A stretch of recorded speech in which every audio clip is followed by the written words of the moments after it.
Recording and sync. Are you auto-focusing on my face? Yeah, I guess you are. Cool. Hi, my name is Goldie Jones, and I am an editor, animator, director, creative director, and I've been working in After Effects for almost 20 years now. And today I wanted to share with you 3 easy tips to take an animation as a beginner into something a lot more polished and professional and give your animations a much more organic and natural feel. Tip number 1 is easing. By default, After Effects creates linear keyframes, which means that things will move at the same speed from one keyframe to the next. But things don't move like that in the real world. If you have to run across a room, you start out slower, build up speed, and then you have to ease to a stop by gradually slowing down. Your animations should do the same thing. Start out slower, easing out of your starting position, build up speed to your peak velocity, and gradually slow back down and easing into a stop. And you do this by using easing. There are 3 ways to add an ease. You can just hit F9, or right-click on your keyframe and go down to the Keyframe Assistant option, or inside the graph editor, you can use these 3 toggles at the bottom of the screen.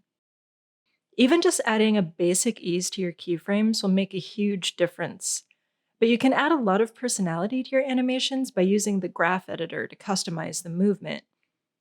I'll include a link below to my video on the graph editor if you want to learn more about that.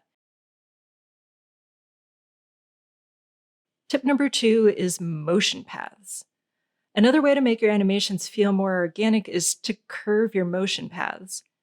Things in nature rarely travel in a straight line, so unless you're intentionally going for a more mechanical movement, try using the handles on your motion path to create a more interesting pathway for your object to travel on.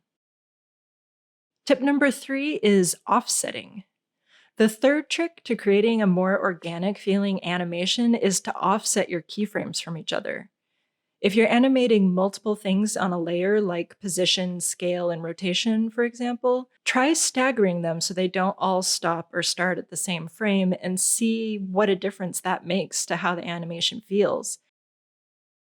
And play around with which one happens first, change the order, change the amount of the curves in the graph editor. Use all of these tools to really play around with personalizing the animation. And remember, you can just play around with it. There isn't any one correct way to animate something. A lot of animation is intuitive and comes from exploration and experimentation. So don't be afraid to put your own spin on things and give your animations a personality that is uniquely your own.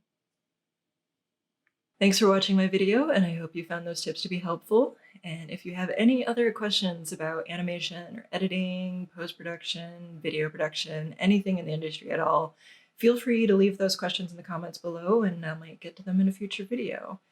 And if you haven't yet, please subscribe so that you can see new videos coming out on a regular basis. And thank you so much for watching.